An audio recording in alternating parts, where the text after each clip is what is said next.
Hello बच्चों, Sudhanshu chemistry classes के channel में आपका स्वागत है। आप सॉल्यूशन चैप्टर का लेक्चर सुन रहे थे। इस चैप्टर में अभी तक लेक्चर 4 तक गए हुए हैं। तो आज का टॉपिक है relation between molarity and molarity, मतलब मोलरिटी और मोलरिटी के बीच हम लोग संबंध पढ़ने जा रहे हैं। ठीक है ना। तो जितना भी पिछले लेक्चर का वीडियो होगा वो वीडियो अगर आप देखे होंगे तो उसमें आप देखिए होंगे कि सभी फार्मूला आपको बताए थे, तो उसी फार्मूला का यूज यहाँ पर होगा। ठीक है ना। हमको लगता है कि आप लोग याद करके रखे होंगे। तो हमने इस टॉपिक में मोलरिटी और मोलरिटी के बीच संबंध स्थापित करने जा रहे हैं। तो आपको बोर्ड में क्वेश्चन किस तरह डालेगा, ऐसे डालेगा कि मोलरता और मोललता के बीच संबंध स्थापित करें। मोलरता और मोललता के बीच संबंध स्थापित करना है। नहीं तो आइए हम लोग ऐसे इसमें बनाएंगे, लिखेंगे यहां पर माना कि, ठीक है, माना कि यहां पर x लेते हैं। तो x जो है ये हमारा सॉल्यूट का द्रव्यमान ग्राम में, ठीक है ना। यहां पर मान लिए कि यहां x है, x क्या है, सॉल्यूट का द्रव्यमान ग्राम में। ठीक है। यहां पर एक W हम लेते हैं। W जो होगा वो आपको सॉल्यूट का आणविक द्रव्यमान है, यानी मोलिकुलर वेट। y जो लेंगे ये हमारा सॉल्वेंट का द्रव्यमान है, किसमें, ग्राम में। ये हमारा सॉल्वेंट का द्रव्यमान है, किसमें, ग्राम में। अब देखिए यहां पर v लेते हैं। v जो है ये हमारा सॉल्यूशन का आयतन है। सॉल्यूशन का आयतन किसमें, मिलीलीटर में। ml मतलब मिलीलीटर में। यहां पर हम d लेते हैं। तो d जो है ये सॉल्यूशन का घनत्व है, सॉल्यूशन का घनत्व है। ठीक है। तो ये इतना चीज हम मान लेते हैं। मतलब ये क्वेश्चन में डाटा अगर आता है कि सॉल्यूट का द्रव्यमान x ग्राम है, मान लिए। सॉल्यूट का आणविक द्रव्यमान W मान लेते हैं। सॉल्वेंट का द्रव्यमान y मान लेते हैं। सॉल्यूशन का आयतन मिलीलीटर में v मान लेते हैं। सॉल्यूशन का घनत्व d मान लेते हैं। ठीक है। तो हम जानते हैं कि मोलरिटी बराबर क्या होता है फॉर्मूला, क्योंकि हमने मोलरिटी और मोलरिटी के बीच संबंध स्थापित करने जा रहे हैं। तो मोलरिटी का फॉर्मूला क्या होता है, तो मोलरिटी बराबर होता है, आप लोग पढ़े होंगे कि सॉल्यूट के मोल्स की संख्या, सॉल्यूट के मोल्स की संख्या, अब बट्टा में आ जाएगा सॉल्यूशन का आयतन। सॉल्यूशन का आयतन लेंगे, नहीं किसमें, तो लीटर में। सॉल्यूशन का आयतन हम लेंगे किसमें, लीटर में। अब देखिए यहां से m बराबर क्या होगा फॉर्मूला, सॉल्यूट के मोल्स की संख्या। तो आपको बताए हुए हैं कि सॉल्यूट के मोल्स की संख्या बराबर क्या होता है फॉर्मूला, दिए गए द्रव्यमान ग्राम में अब बट्टा आणविक द्रव्यमान। तो मोल की संख्या बराबर होता है दिए गए द्रव्यमान ग्राम में बट्टा आणविक द्रव्यमान। तो सॉल्यूट के मोल्स निकालना है, तो सॉल्यूट का द्रव्यमान अब बट्टा आणविक द्रव्यमान। तो सॉल्यूट का द्रव्यमान क्या है, x अब बट्टा आणविक द्रव्यमान यानी W। सॉल्यूट के मोल की संख्या x बटा W हो गया, नहीं फिर बट्टा सॉल्यूशन का आयतन हमको लीटर में चाहिए। अब बताइए सॉल्यूशन का आयतन देखिए, तो सॉल्यूशन का आयतन v वो भी मिलीलीटर में है। तो v मिलीलीटर में है, तो लीटर में बदलने के लिए क्या करेंगे, हम 1000 से भाग कर देंगे। तो यहां से आपको m बराबर क्या होगा फॉर्मूला, ये 1000 ऊपर चल जाएगा, x गुना 1000 बट्टा W इंटू v हो जाएगा। नहीं तो यहां से हमको v मतलब सॉल्यूशन का आयतन निकल जाएगा। v मतलब सॉल्यूशन का आयतन निकलेगा। तो v सॉल्यूशन का आयतन निकल रहा है, तो v अगर यहां लाते हैं तो ये m यहां चलाएगा। तो यानी v बराबर हो जाएगा x गुना 1000, अब बट्टा में आ जाएगा आपको W इंटू मोलरता। यानी ये फॉर्मूला सॉल्यूशन का आयतन निकल के, इसको हम समीकरण क्या मान लेंगे, फर्स्ट मान लेंगे। ठीक है। अब इसी प्रकार हम मोललता भी निकाल लेते हैं सिमिलरली, मतलब इसी प्रकार। अब देखिए इसी प्रकार अगर हम जाएंगे तो इसी प्रकार मोललता बराबर फॉर्मूला होता है, हम लोग पढ़े हुए हैं। मोललता बराबर क्या होता है, सॉल्यूट के मोल्स की संख्या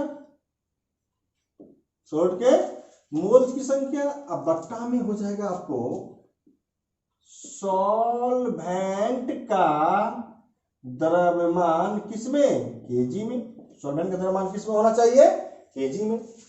तो स्मॉल m बराबर क्या होगा कि सॉल्यूट के मोल्स की संख्या, फिर वही मोल्स की संख्या, तो दिए गए द्रव्यमान ग्राम में, अब बट्टा आणविक द्रव्यमान, तो द्रव्यमान कितना दिया हुआ सॉल्यूट का x, अब बट्टा आणविक द्रव्यमान, यहाँ भी सॉल्यूट का मोल संख्या क्या हो जाएगा x, अब बट्टा W, अब बट्टा सॉल्वेंट का द्रव्यमान केजी में। अब देखिए सॉल्वेंट का द्रव्यमान ग्राम में y ग्राम दिया हुआ है, तो y ग्राम में है, तो केजी में लाने के लिए क्या करेंगे, 1000 से भाग करेंगे।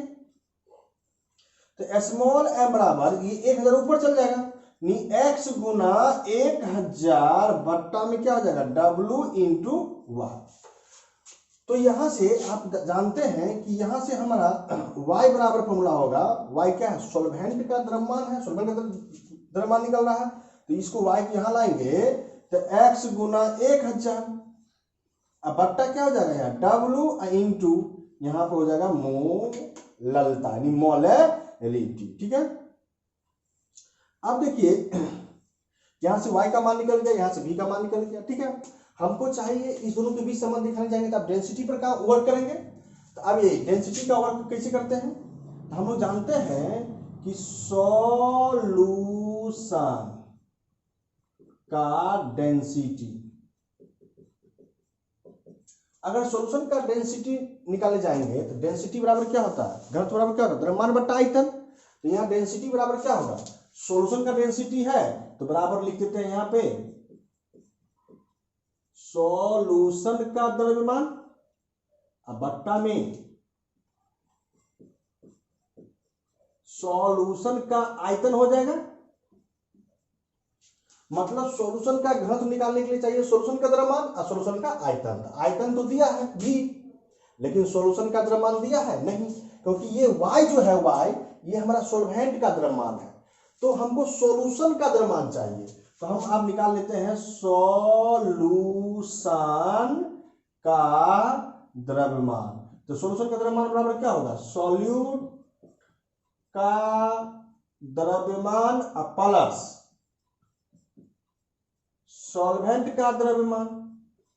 मतलब सॉल्यूशन का द्रव्यमान निकालना हो तो सॉल्यूशन में सॉल्यूट सॉल्वेंट दोनों के द्रव्यमान को जोड़ेंगे, तो सॉल्यूट का द्रव्यमान क्या माने है x और सॉल्वेंट के द्रव्यमान क्या माने है y।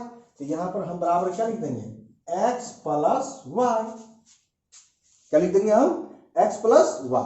अब देखिए यहां पर x को x से रहने देते हैं, नहीं तो x को x से रहने दिए और y का मान यहां से पुट करेंगे, y का मान रहने दीजिएगा, इस y का मान हम सॉल्वेंट का द्रव्यमान यहां से पुट करते हैं, तो क्या होगा x गुना 1000 अब बट्टा हो जाएगा W इंटू m। ठीक है, अब थोड़ा यहां से ध्यान दीजिएगा थोड़ा। अब क्या करेंगे कि इस फार्मूला को इजी वे में ले जाने के लिए, आसानी से प्रूव करने के लिए हमको एक दिमाग मतलब याद रखना होगा यहाँ पे कि इस x में 1000 से ऊपर भी गुणा कर देंगे और नीचे भाग कर देंगे। अब देखिए 1000 कट जाएगा तो एक्शन बचेगा ना। ठीक है, फिर प्लस, अब फिर देखिए यहाँ पर x है तो x प्लस 1000 अब बट्टा W इंटू m बचेगा। ठीक है, अब इसमें एक बात और भी ध्यान रखेंगे कि नीचे ये जो हमारा सॉल्यूट का मोलिकुलर वेट है, मतलब सॉल्यूट का जो हमारा आणविक द्रव्यमान है W, वो नीचे भी हम गुना कर देंगे और ऊपर भी हम गुना कर देंगे।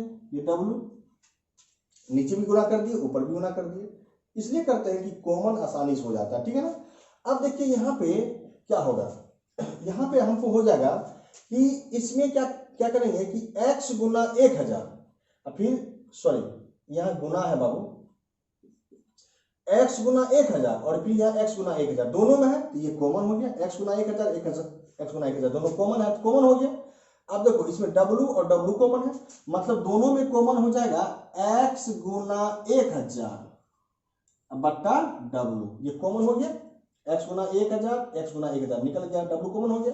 अब बताइए x गुना 1000 बट्टा W कॉमन हो गया तो बचा क्या, W अब बट्टा 1000, यहां बचा हमारा W अब बट्टा 1000 प्लस x गुना 1000 बट्टा W कॉमन ले लिया है, बचा क्या, x गुना 1000 कॉमन ले लिए तो 1 और W भी कॉमन ले लिए तो 1 बट्टा m, मतलब मोललता बचा। सही, मतलब x गुना 1000 बटा w कॉमन ले बचा w बटा 1000, ये भी कॉमन ले लिए तो बचा 1 बटा m। मतलब सोल्यूशन का द्रव्यमान ये निकला, हमारा सोल्यूशन का द्रव्यमान इतना निकल गया। देखिए सोल्यूशन का द्रव्यमान बटा सोल्यूशन का आयतन, तो सोल्यूशन का द्रव्यमान ये निकला है और सोल्यूशन का आयतन यहाँ समीकरण 1 से रखेंगे, तो दोनों को रख के डिवाइड करेंगे। तो ध्यान दीजिएगा, दोनों के रख के हम डिवाइड करते हैं। यहाँ पर समझ के उतार लिए, ठीक।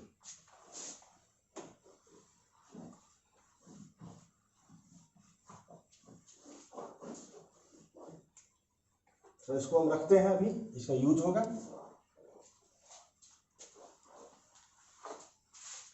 अब देखिए यहां से लिखते हैं सॉल्यूशन का डेंसिटी। सॉल्यूशन का डेंसिटी को हम लोग क्या मानेंगे, डी। कोई कोई बुक में हम रो भी लिखा हुआ रहता है, डी या रो, तो डी बराबर या रो बराबर हो जाएगा फॉर्मूला। देखो सोल्यूशन के घनत्व को डी या रो कहेंगे, तो सोल्यूशन का द्रव्यमान बटा सोल्यूशन का आयतन। तो सोल्यूशन का द्रव्यमान देखो तो ये कैलकुलेशन करके हमको इतना आया है, सोल्यूशन का द्रव्यमान आया x गुना 1000 बट्टा w, और फिर क्या बचा हुआ है w बट्टा 1000 प्लस 1 बाय m, नहीं अब बट्टा, क्योंकि ये सोल्यूशन का द्रव्यमान निकल गया, ये आया। अब बट्टा सोल्यूशन का आयतन, सोल्यूशन का आयतन देखो यहां से आयतन यही है ना, इसको हम बट्टा कर देंगे, x गुना 1000 बाय w इंटू m। अब देखिए यहां से x गुना 1000 x गुना 1000 ये कट जाएगा, ये w से w कट जाएगा, ये m चल जाएगा ऊपर। तो घनत्व बराबर d बराबर क्या होगा, यहां से d बराबर आपको हो जाएगा यहाँ w बट्टा 1000 plus 1 by small m into capital M। देखिए इस पर से ही क्वेश्चन बन सकता है, नहीं और भी हम इसको इजी में फॉर्मूला हम ड्राइव कर सकते हैं। कैसे ड्राइव करेंगे इजी में, तो ध्यान दीजिएगा। अब देखिए कि यहां से भी आपको क्वेश्चन बनेगा, नहीं तो और आगे फॉर्मूला ले जाते हैं इसके लिए, तो याद रखेंगे यहां से कैसे ले गए फॉर्मूला, डी बराबर हो जाएगा यहां से डब्लू, ठीक है, अब बाय 1000 है, फिर प्लस 1 बट्टा मोललता स्मॉल m है, यानी ये है मोलरता कैपिटल M। अब क्या करेंगे इसमें कि ऊपर भी स्मॉल m से मल्टीप्लाई करेंगे और नीचे भी स्मॉल m से मल्टीप्लाई कर देंगे, तो बात डबल बटा 1000 ही होगा ना। अब क्या करेंगे इसमें ऊपर 1000 से मल्टीप्लाई करेंगे, नीचे भी 1000 से मल्टीप्लाई करेंगे,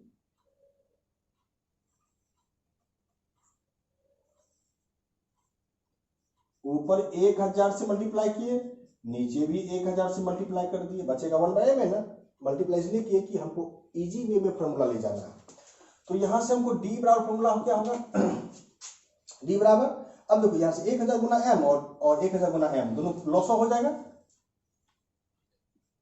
1000 इंटू m लॉस हो गया, बचा क्या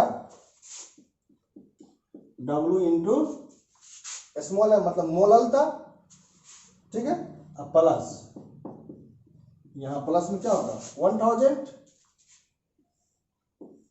और हो गया ये कैपिटल है मतलब मोलरता। तो मोलरता बराबर अगर ये मोलरता बराबर लिखना हो तो इसको उधर ले जाएंगे, तो डी को कॉमन ही रखो, यानी 1000 इंटू मोललता बट्टा ये डब्ल्यू क्या है सॉल्यूट का आणविक द्रव्यमान इंटू मोललता प्लस 1000। ये फॉर्मूला पर हम लोग क्वेश्चन इस पर भी बना सकते हैं, यहां से भी आप क्वेश्चन बना सकते हैं और यहां से भी क्वेश्चन बना सकते हैं, ठीक है। तो इस पर हम एक क्वेश्चन सॉल्व करके बताते हैं, थोड़ा ध्यान दीजिएगा, ये भी यहां तक उतार लीजिएगा, यही मोललता और मोलता के बीच संबंध है, ठीक है।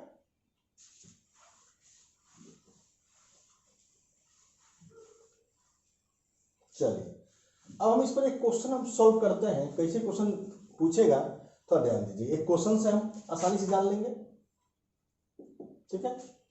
कहेगा यदि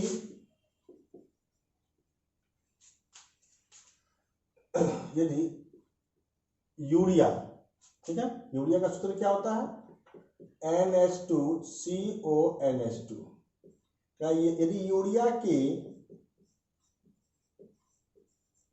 जलीय विलयन, यूरिया के जलीय विलयन का सांद्रण, जलीय विलयन का सांद्रण 10 मोललता है तो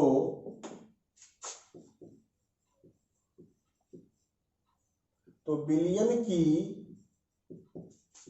मोलरता ज्ञात करें, विलयन की मोलरता ज्ञात करें। ठीक है, अब कहता है कि यूरिया के जलीय विलयन का सांद्रण 10 मोलरता है। ठीक है, तो विलयन का मोलरता निकालना है। विलयन जलीय विलयन का सांद्रण 10 मोलरता है, मोलरता है और मोलरता निकालना है। समझ आएंगे। इसमें m का मान दिया हुआ है 10, तो इसका आणविक द्रव्यमान क्या होगा? तो यूरिया का आणविक द्रव्यमान कितना होता है? 60, नहीं 60। अब देखिए यहां पर जो है आपको डेंसिटी दिया हुआ रहेगा, ठीक है ना, लिखा हुआ रहेगा कि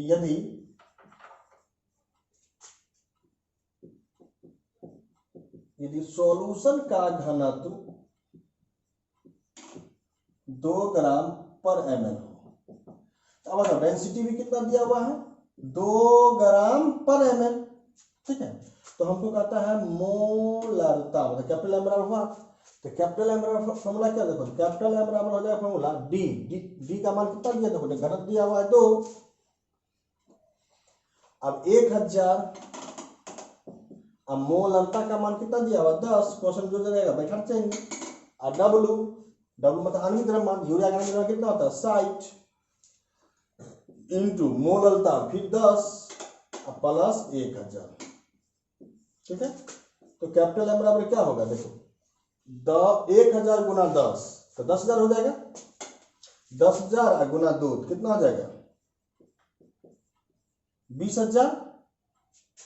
अब बट्टा में क्या हो जाएगा? देखो ये 600 और 1000 कितना हो जाएगा? 1600।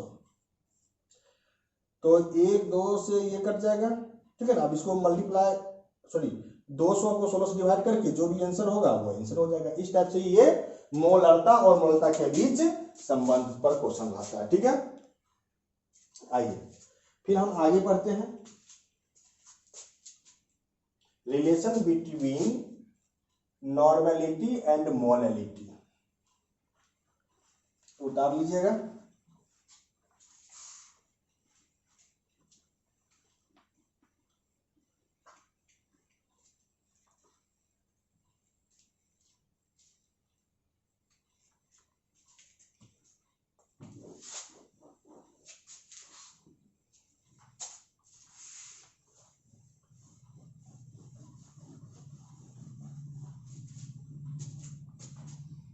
Relation between normality and molarity. ठीक है ना, हमने नॉर्मेलिटी और मोलैरिटी के बीच संबंध निकालने जा रहे हैं। नहीं, नॉर्मेलिटी और मोलैरिटी के बीच संबंध। ठीक है, इसका हिंदी होगा नॉर्मेलिटी मतलब नॉर्मलता और मोलरता के बीच संबंध। ठीक है, अब देखिए नॉर्मलता और मोलरता के बीच संबंध क्या होगा उसके बारे में हम लोग जानते हैं। ठीक है, हम लोग फार्मूला से हम लोग डिवाइड कर लेते हैं। हम जानते हैं कि नॉर्मेलिटी को n से सूचित करते हैं, तो नॉर्मेलिटी बराबर फार्मूला क्या होता है? याद करो, लिखा थे सॉल्यूट के ग्राम इक्यू मतलब इक्विवेलेंट वेट, सॉल्यूट के ग्राम इक्विवेलेंट वेट। अब बट्टा में क्या होगा? सॉल्यूट के ग्राम इक्विवेलेंट वेट, अब बट्टा में हो जाएगा आपका सॉल्यूशन का आयतन लीटर में। यही बताए थे, ये नॉर्मेलिटी का फॉर्मूला बताए थे कि सॉल्यूट के ग्राम इक्विवेलेंट वेट बटा सॉल्यूशन का आयतन लीटर में। मोलैरिटी का फॉर्मूला क्या बताए थे? याद करो, सॉल्यूट के मोल्स की संख्या, सॉल्यूट के मोल्स की संख्या, अब बट्टा में हो जाएगा, बट्टा में होगा सॉल्यूशन का आयतन, सॉल्यूशन का आयतन लीटर में।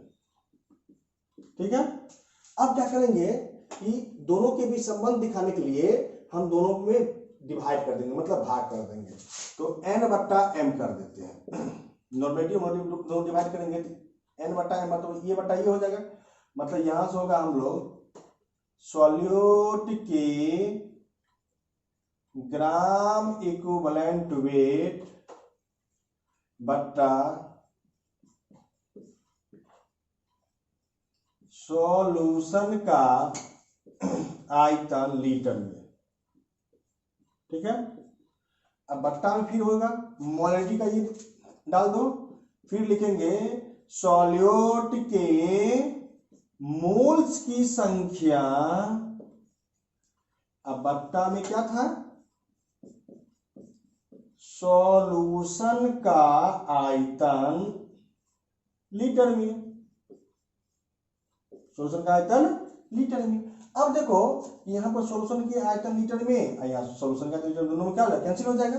बचेगा क्या, n/m, मतलब नॉर्मेलिटी बटा मोलरिटी बराबर सॉल्यूट के ग्राम इक्विवेलेंट वेट। तो सॉल्यूट के ग्राम यहाँ पर लिख देते हैं, बचा सॉल्यूट के ग्राम इक्विवेलेंट वेट। अब बट्टा में हो जाएगा सॉल्यूट के मोल्स की संख्या, नहीं बचेगा ना। तो आइए फिर हम आगे बढ़ते हैं। हम जानते हैं कि सॉल्यूट के ग्राम इक्विवेलेंट वेट का फॉर्मूला बताए थे ना। सॉल्यूट के ग्राम इक्विवेलेंट वेट का फॉर्मूला क्या होता है, सॉल्यूट का द्रव्यमान बट्टा इक्विवेलेंट वेट, और सॉल्यूट के मोल की संख्या क्या होता है, सॉल्यूट के द्रव्यमान बट्टा मोलिकुलर वेट, मतलब आणविक द्रव्यमान होता है। तो हमने यहां से लिख देंगे n बराबर सॉल्यूट के ग्राम इक्विवेलेंट वेट का फॉर्मूला होता है, याद रखिएगा, सॉल्यूट का द्रव्यमान अब बट्टा इक्विवेलेंट वेट से डिवाइड कर देंगे, क्योंकि नॉर्मेलिटी का जब वीडियो देखिएगा तो उसमें ये है।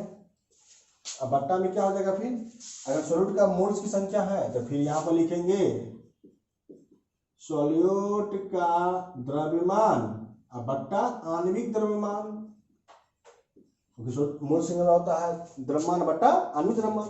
तो सॉल्यूट का द्रव्यमान कट जाएगा, ठीक है। नॉर्मेलिटी बट्टा मोलरिटी, फिर लिखेंगे नॉर्मेलिटी बट्टा मोलरिटी बराबर, ये जाएगा ऊपर गया तो ये हमारा है आणविक द्रव्यमान, ठीक है। यानी इसको हम लोग कहते हैं मोलेकुलर वेट अब बाय इक्विवेलेंट वेट। नहीं, अब इक्विवेलेंट वेट का भी फॉर्मूला हम लोग पढ़े हुए हैं पिछले वीडियो में। इक्विवेलेंट वेट बराबर क्या होता है, इक्विवेलेंट वेट तो आणविक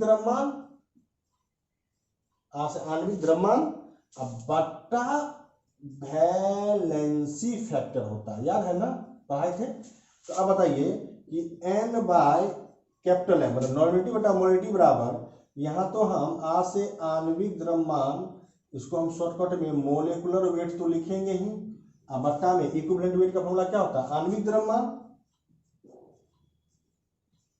द्रव्यमान मतलब मोलेकुलर वेट, अब बट्टा में क्या होता है वैलेंसी फैक्टर, बट्टा में क्या होता है वैलेंसी फैक्टर। तो ये से ये कट जाएगा, नहीं बताइए ये चल जाएगा ऊपर, तो नॉर्मेलिटी बट्टा मोलरिटी बराबर हो जाएगा आपको वैलेंसी फैक्टर, ठीक है।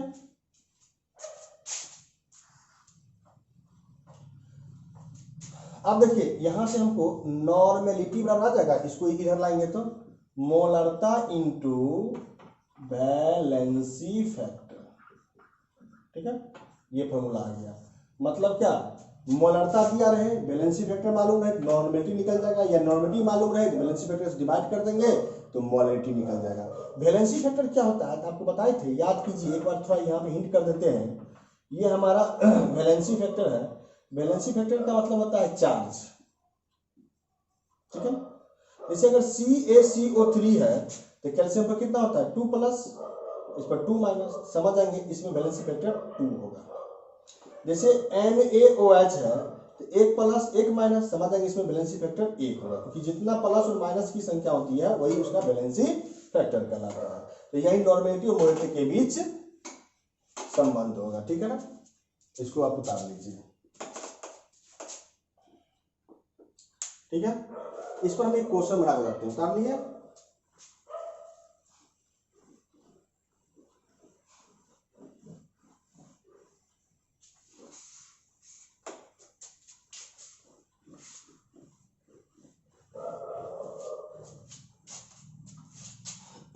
अब देखिए यहां से क्वेश्चन क्या होता है, थोड़ा ध्यान देना है।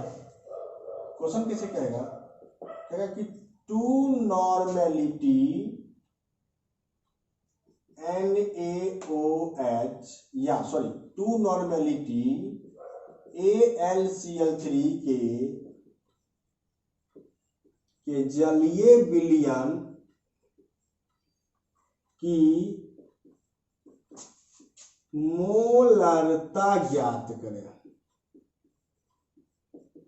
ठीक है ना, दो नॉर्मेलिटी AlCl3 के जलीय विलयन की मोलरता निकालना है। मतलब इसमें नॉर्मेलिटी हो गया दो, नॉर्मेलिटी दो हो गया, मोलरता निकालना है। तो नॉर्मेलिटी मोलरता के बीच निकालने के लिए हमको चाहिए वैलेंसी फैक्टर।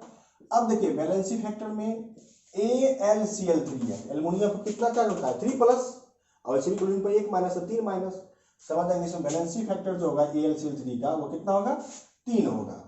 तो नॉर्मेलिटी बराबर होता है m इंटू वैलेंसी फैक्टर। ठीक है, तो नॉर्मेलिटी बराबर हो जाएगा, नॉर्मेलिटी का वैल्यू दिया होगा कितना 2 बराबर मोलरता निकालना है इंटू वैलेंसी फैक्टर कितना है 3, तो m बराबर क्या होगा 2/3 यानी 0.66 इतना मोल लीटर इनवर्स।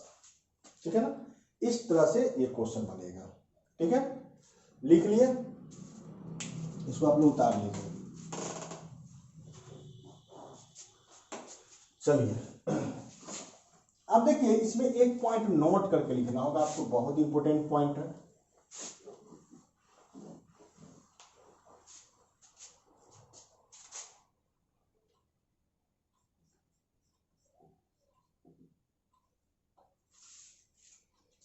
इसमें एक पॉइंट नोट करना होगा, कैसे, तो आपको याद रखना है नोट करके, मोलैलिटी और मोल फ्रैक्शन, मोलैलिटी और मोल फ्रैक्शन ताप, जिसको इंग्लिश में कहते हैं टेम्परेचर। मोलैलिटी और मोल फ्रैक्शन ताप पर निर्भर नहीं करता है, निर्भर नहीं करता है, क्योंकि द्रव्यमान टेम्परेचर मतलब ताप से स्वतंत्र होता है, स्वतंत्र होता है। या हम ऐसे लिख सकते हैं द्रव्यमान टेम्परेचर से प्रभावित नहीं, द्रव्यमान टेम्परेचर से प्रभावित नहीं होता है। ठीक है, देखिए थोड़ा बात इस पर ध्यान रखिए कि आपसे पूछ सकता है कि मोलैलिटी और मोल फ्रैक्शन टेम्परेचर पर निर्भर करता है, तो आपको कहिएगा कि यह टेम्परेचर पर निर्भर नहीं करता। क्यों, क्योंकि मोलैलिटी का फॉर्मूला होता है, आप याद रखिए कि स्मॉल m बराबर क्या होता है नंबर ऑफ मोल्स, तो मोल्स भी द्रव्यमान अब बटा सोलवेंट का द्रव्यमान केजी में। तो बताइए कि मोलैलिटी में द्रव्यमान ही है, द्रव्यमान टेम्परेचर पर निर्भर करेगा। जैसे मान लो कि ये मार्कर है, तो इस मार्कर को अगर हम अगर टेम्परेचर लगाते हैं, मतलब ताप अगर देंगे, तो बताओ क्या इसका द्रव्यमान घट जाएगा कि बढ़ जाएगा? नहीं, द्रव्यमान ना घटेगा ना बढ़ेगा। मतलब द्रव्यमान टेम्परेचर पर निर्भर नहीं करता है, माने टेम्परेचर से किसी भी वस्तु का द्रव्यमान प्रभावित नहीं होता है। इसलिए मोलैलिटी और मोल फ्रैक्शन ताप पर निर्भर नहीं करता है। क्यों? क्योंकि टेम्परेचर ताप से प्रभावित क्योंकि द्रव्यमान टेम्परेचर से प्रभावित नहीं होता है। ठीक है, अब थोड़ा ध्यान दीजिएगा एक बात और, इसमें मोलैरिटी और नॉर्मेलिटी टेम्परेचर मतलब ताप ताप से प्रभावित हो जाता है, ताप से प्रभावित होता है। ठीक है, मोलरिटी और नॉर्मेलिटी टेम्परेचर से प्रभावित होता है। मोलरिटी और नॉर्मेलिटी दो टेम्परेचर से प्रभावित होगा, लेकिन मोलरिटी और मोल फ्रैक्शन टेम्परेचर से प्रभावित नहीं होगा। इसमें एक क्वेश्चन पूछता है बोर्ड में हमेशा, मोलरिटी आप लोग जान भी करते हैं, मोलरता, मोलरता ताप से किस प्रकार प्रभावित होता है। ठीक है, मोलरिटी जो होगा, यानी मोलरिटी मतलब मोलरता जो होगा वह ताप से किस प्रकार प्रभावित हो जाता है। आपको बताए हुए हैं कि मोलरिटी बराबर होता है नंबर ऑफ मोल्स, एन है नंबर ऑफ मोल्स बटा आयतन। अगर मान लेते हैं नंबर ऑफ मोल्स कांस्टेंट हो तो यानी यह क्या होगा कि एफ व्युत्क्रमानुपाती 1/v हो जाएगा, क्योंकि ये कांस्टेंट होगा तब तो 1/v। यानी इसका मतलब है कि अगर आयतन बढ़ेगा तो मोलरता घटेगा, आयतन घटेगा तो मोलरता बढ़ेगा, ये घटेगा तो ये बढ़ेगा, अब बढ़ेगा तो घटेगा। और आप जानते हैं कि आयतन जो है वह टेम्परेचर का समानुपाती होता है, मतलब आयतन टेम्परेचर पर निर्भर करता है। जब ये आयतन टेम्परेचर पर निर्भर करेगा तो मोलरता भी निर्भर करेगा, यानी टेम्परेचर बढ़ाने से आयतन बढ़ेगा, आयतन बढ़ेगा तो मोलरता घटेगा, टेम्परेचर घटाने से आयतन घटेगा, अगर आयतन घटेगा तो मोलरता बढ़ेगा। तो यानी मोलरिटी ताप से किस प्रकार प्रभावित होता है, हम ऐसे कहेंगे कि टेम्परेचर बढ़ाने से मोलरिटी का मान घट जाता है। ठीक है, और टेम्परेचर बढ़ाने से मोलरिटी का मान घट जाता है, और टेम्परेचर घटाने से मोलरिटी का मान बढ़ जाता है। ध्यान दीजिए, टेम्परेचर बढ़ाने से मोलरिटी का मान घट जाता है, टेम्परेचर बढ़ाने से मोलरिटी का मान घट जाएगा, और टेम्परेचर घटाने से मोलरिटी का मान बढ़ जाएगा। ठीक है, थोड़ा इस बात पर ध्यान दीजिएगा। फिर से हम समझाते हैं कि मोलरिटी बराबर होता है n/v। मोलरिटी ये कांस्टेंट हो जाए तो ये 1/v हो जाएगा, नहीं यानी, और v समानुपाती t होता है। टेम्परेचर बढ़ाएंगे तो आयतन बढ़ेगा, आयतन बढ़ेगा तो मोलरता घटेगा, टेम्परेचर बढ़ाने से मोलरता घटता है, और टेम्परेचर बढ़ाने से मोलरता घटता है, और टेम्परेचर घटाने से टेम्परेचर बढ़ाने से मोलरता घट जाता है, और टेम्परेचर बढ़ाने से मोलरता घटेगा तो टेम्परेचर घटाने से मोलरता का मान बढ़ेगा। ठीक है, तो आप लोग याद रखिएगा इसे, मोलरता का मान, इसका आंसर होगा मोलरता का मान टेम्परेचर बढ़ाने से घटता है, मोलरता का मान टेम्परेचर बढ़ाने से घटता है, और टेम्परेचर घटाने से बढ़ता है, क्योंकि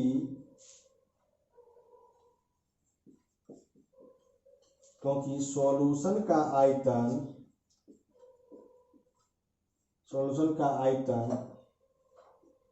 टेम्परेचर का समानुपाती होता है। मतलब टेम्परेचर बढ़ाएंगे तो आयतन बढ़ेगा, आयतन बढ़ेगा तो मोलरता घटेगा, टेम्परेचर बढ़ाएंगे तो आयतन बढ़ेगा, आयतन बढ़ेगा तो मोलरता घटेगा, टेम्परेचर घटाएंगे तो आयतन घटेगा, आयतन घटेगा तो मोलरता बढ़ेगा। नहीं, इस प्रकार से ये क्वेश्चन आता है। आज का लेक्चर यहीं तक। ठीक है।